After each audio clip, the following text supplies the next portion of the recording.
Let's rewind to New York City in the 1990s, the birthplace of hip-hop, the epicenter of music, fashion, and late-night hustle.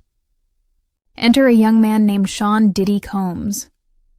Back then, he's just a hungry intern at Uptown Records, running errands, carrying coffee, dreaming big. But here's the thing about Diddy. He's not just dreaming about making music. He wants everything: money, fame, power, influence. And he's not going to wait around for someone to hand it to him. The party scene and the first allegations one night. Diddy's at an industry party. Picture dim lights, champagne bottles popping, future stars everywhere. He meets a young woman named Lisa and her friend. He flirts. He charms. And when the party winds down, he invites them to an after party. But what happens next is far darker. Lisa and her friend later allege that Diddy and an associate sexually assaulted them that night. And this is just the beginning. Around the same time, Diddy is seeing a young college student named Joy. On a dinner date, when Diddy realizes Joy isn't interested, he doesn't take no for an answer. Allegedly, he spikes her drink, takes her home, assaults her, and even records it. Worse still, he reportedly shows the video to his friends, bragging about what he did. The rise of bad boy records. Despite these dark allegations, Diddy's career is exploding. He launches Bad Boy Records, signs one of hip-hop's biggest artists, the Notorious B.I.G., and soon becomes a superstar himself. By the late 90s, he's not just a music mogul, he's a pop culture icon. The money rolls in, the fame grows, and he buys a massive mansion in the Hamptons. That's when he starts throwing his now legendary white parties, massive celebrity gatherings where everyone dresses in white. These are the events where models, rappers, actors, and executives all rub elbows. But behind the glitz and glamour, disturbing behavior continues. A shocking encounter at one of these parties. Diddy reportedly meets a 16-year-old boy. We'll call him Anonymous. The kid is starstruck, dreaming of a career in entertainment. Diddy allegedly tells him, "I can make you a star, but first take your clothes off." The boy complies, and the alleged abuse leaves a mark on his life forever. Hip-hop royalty in the 2000s. By the 2000s, Diddy is hip-hop royalty. He's producing hits, winning Grammys, starring in commercials, doing whatever he wants. Allegedly, that includes partying with underage girls, drugging them, and asking his staff to help facilitate it. Then comes Cassie. Cassie is just 19 when she signs to Diddy's label. She's talented, beautiful, and soon she and Diddy become a couple. At first, it looks like a power couple fairy tale, the young singer dating the music mogul. But behind closed doors, things turn dark. The freak-off's Diddy doesn't just throw glamorous parties.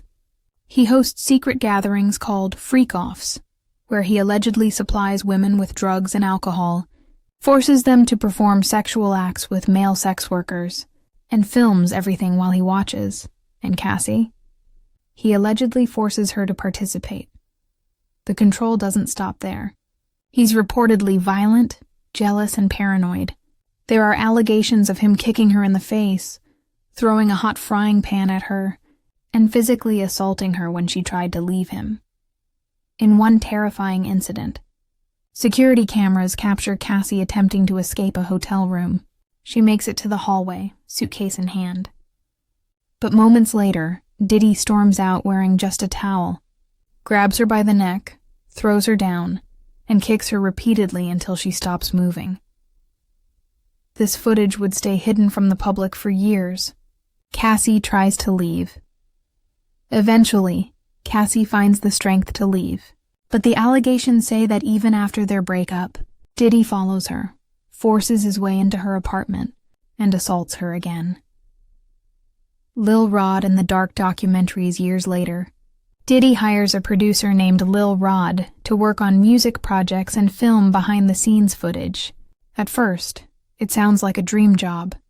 Hanging out with Diddy, making music, But soon, Diddy allegedly has Lil Rod filming druggings, assaults, and other disturbing acts at his parties. Then one night, Lil Rod himself wakes up naked in Diddy's bed, with no memory of what happened, and no consent given. The Adult Survivors Act. The game changer. For years, nobody speaks out publicly. Diddy seems untouchable, but then, in 2022, New York passes the Adult Survivors Act, allowing adult survivors of sexual assault to file lawsuits even if the statute of limitations had expired. Suddenly, boom, the lawsuits start pouring in. Cassie files first. Diddy immediately settles, reportedly for millions. Then Joy sues. Then Lisa. Then Lil Rod. Then Anonymous. And they're not alone. Dozens more lawsuits follow. The federal investigation. And then the feds step in. Homeland Security raids Diddy's mansions in LA and Miami, seizing evidence. Reports claim they found drugs and almost 1,000 bottles of baby oil, supposedly used at those infamous freak-offs. The public turns, the real turning point. CNN releases the hotel footage of Diddy attacking Cassie. Overnight, the world sees the violence for themselves. Diddy goes online, posts a video apology. "I'm not asking for forgiveness. I'm truly sorry." But the public isn't buying it. Now, Diddy is no longer just a music mogul. He's a headline, a meme, a symbol of abuse of power. The arrest finally.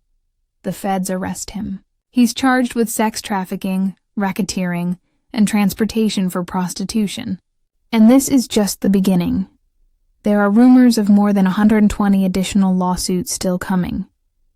Diddy's empire, once built on music, fashion, and influence, now looks like it may crumble in court.